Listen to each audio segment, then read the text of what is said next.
From MTN News, this is Montana This Morning. I'm Mike Dennison in Helena. Montana's university system will be filing suit to challenge the new law allowing guns on state college campuses. Reviving an old British tradition. I'm Ian Lee with why sales of this Victorian classic are surging. That just looks like fun. Wasn't that cool? 6:32. That does not look like fun. No, not exactly penny farthing weather there. That big wheeled bicycle is a penny Chad, farthing. if I were a betting man, I'm guessing that you've been on one of those. I have not had a chance to. I would gladly like to try it if I could get my hands on one. I would Anybody love to have one? Sounds like a live Somebody does. opportunity. 2 years ago in the Butte 4th of July parade, somebody was riding one. that's I had a cool. chance to talk to him, but I have That's not neat. ridden one yet. Cool. I'm going to Let us not know, ride today. folks. either. Today is not the day to be doing that. We are seeing some snow showers in parts of the area. This is a look at Bozeman Pass. It looks pretty good overall. There may be some icy spots on Homestake Pass, mainly talking wet roadways down 191. That's near Karst right now. Temperature sitting at 31 in Butte, 39 in West Yellowstone. Off and on showers going on right now. It looks like we're probably looking at that throughout the day. Including snow in Butte through about the noon hour, and then we'll see a rain-snow mix. Our daytime highs only into the 40s, 46 degrees in Bozeman. That'll be our daytime high today, 41 in Butte by about 2 or 3 o'clock, but those temperatures remain pretty cool. Oops, sneak peek. We'll talk more about that extended forecast coming up in just a few minutes. Subliminal advertising. Yes. Good times. Well, the new law that prohibits the state university system from banning firearms on college campuses in Montana is going to court. In a unanimous vote yesterday morning, the State Board of Regents decided to challenge the law for allegedly violating the board's constitutional authority to manage the university system. MTN's Mike Dennison has the story. The lawsuit will challenge House Bill 102, which was passed by the legislature's Republican majority in February and signed into law by Governor Greg Gianforte. The new law essentially requires the Montana university system to end a 30-year-old ban on possessing firearms on its campuses. The Regents said they received thousands of emails on the issue, with the majority urging them to challenge the law. I believe that it's our right, if not our obligation, for us to seek this judicial review of House Bill 102 to honor the constitutional balance that is affirmed in the Montana Constitution. Former state constitutional delegate Maynard Ellingson of Missoula also spoke at the meeting Wednesday, saying the Regents' constitutional power was a hard-fought victory for academic freedom. She also noted that GOP lawmakers tried to silence the board by appropriating $1 million to implement the new rule, only if they didn't file a suit challenging it. They've also sought your acquiescence on this power grab by granting you the right to impose regulations implementing House Bill 102 on campus. That is not the legislature's to give. The authority for you to impose regulations comes directly from the Constitution. This is a critical principle, and it goes far beyond guns on campuses. But others disagreed, saying the U system is violating people's constitutional right to keep and bear arms. Here's Montana State University employee Tim Capps. The issue here is not whether the legislative office or the Board of Regents has ultimate authority. What I believe is not open for debate is whether or not the board has the authority to override the Constitution of the United States. It does not have that authority. The sponsor of the bill, Republican State Representative Seth Burgley of Joliet, echoed that sentiment. He also said he's disappointed the Regents are filing suit without even first trying to implement his bill's new policy on firearm possession. So, U-System lawyers will be navigating two constitutional questions on this one: the Regents' authority and the Second Amendment. They're also likely to ask to block the law while the case is being considered. Reporting from Helena, Mike Dennison, MTN News. A story we're going to continue to cover here on Montana This Morning. Meantime, House Bill 102 will be at least the fifth law passed by the 2021 legislature to face a court challenge over its constitutionality.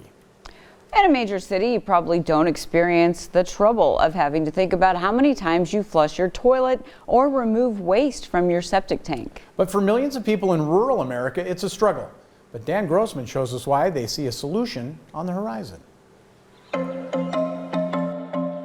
Infrastructure. To many, it's a word that elicits a yawn. That's the people who live here. But to Chuck Pierce, I mean, if you look at this water tower and if you've ever seen the inside of it, yeah, it needs help. the word infrastructure elicits anxiety. You mentioned that it's kind of you're just waiting. Yes, every day. It can be a lot of issues. I mean, you know, you may have a fountain just appear out of the ground because it broke. In Hayes Center, Nebraska, population 214, life is different. Do laundry, take a shower, water the grass. You can't do all those things right now. Built in 1947, its water system is decaying, and it shows. Where people in most major cities might have a water pressure around 70 or 80 psi, folks here deal with an average water pressure of 34 psi. It makes even the most mundane of fixes for the town's operations manager a hassle for everyone. When you have a break or a problem somewhere in the system, you got to shut off a massive area, if not the entire town. And that doesn't make people happy. Across the country, these problems persist in droves.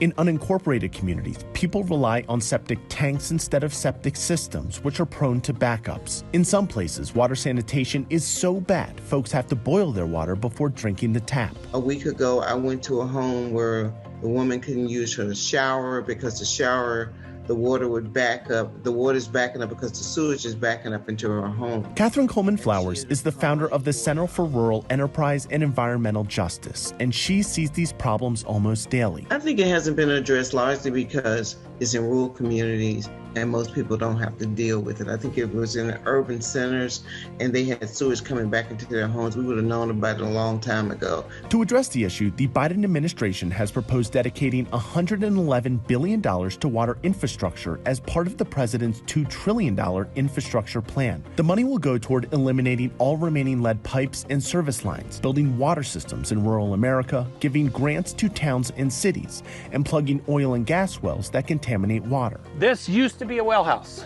This used to be a well house. Just recently, Hayes Center was approved for its own grant of $1.6 million that will help install a brand new water system in town. Not only will it increase the water pressure from 34 to 60, which is comparable to most big cities. These two valves over here, they're those valves that are in life that I always just hope and pray they're going to work.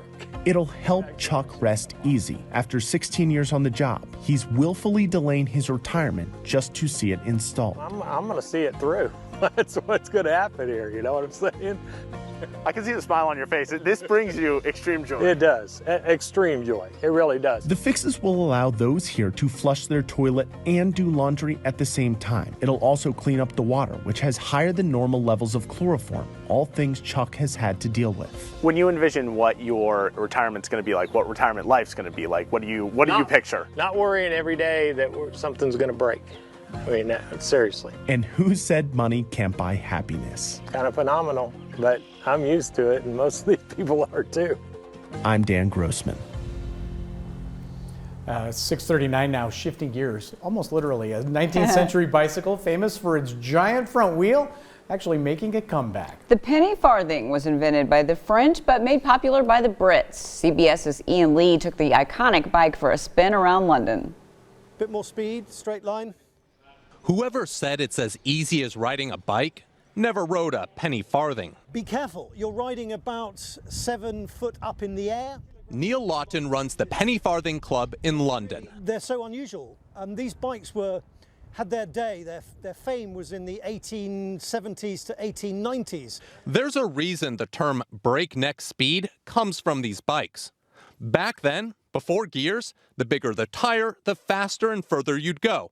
Oh, and there are no brakes. And this is Queen Victoria. And its name, penny farthing, was coined from centuries-old currency. Penny being the large coin and the farthing being the small coin. Crowd is building. When the pandemic hit, more and more people gave these Victorian classics a spin. Bike shops saw demand double. One will cost you a pretty penny, though, about $2,000. But it's easy to see why there's interest. Just look at the reactions. Nothing to see here, just a man on a penny farthing. To ride this beast of a bike, it's important to remember the 5 C's. Confidence, courage, commitment, coordination, concentration, and if you lose one of them, you'll learn the 6th C, crashing. And if you fall off, you fall off. Melissa Isdale is a penny farthing enthusiast. Some people's perceptions might be that I might be a bit mad. But I think you have to try them to understand it. It's such good fun. And a good way to ride around London's famous tourist attractions. Heck, you might just become one yourself. Howdy. Ian Lee, CBS News, London. If you fall off, you Howdy. fall off. I don't think howdy was the word that should have come out of somebody riding around London on one of No. those, Ian. Meantime, penny farthings, they can hit speeds of over 20 miles an hour with no braking system, by the way, that's it. And that is why I'm not getting on one. I super appreciate him wearing the safety vest and the helmet and that, but a top hat far more carries the uniform. We're doing this on the show. It's happening. That's it. I would love to ride one. You well, know I would love to pedal. We'll sign you up for that. Around, so we'll see what can happen. All right. We're going to take a break. Meantime, 6:42. Here's a couple of stories we're working on. One of the most popular products during the pandemic has been firearms. I'm Chris Martinez with the reasons why gun sales continue to rise.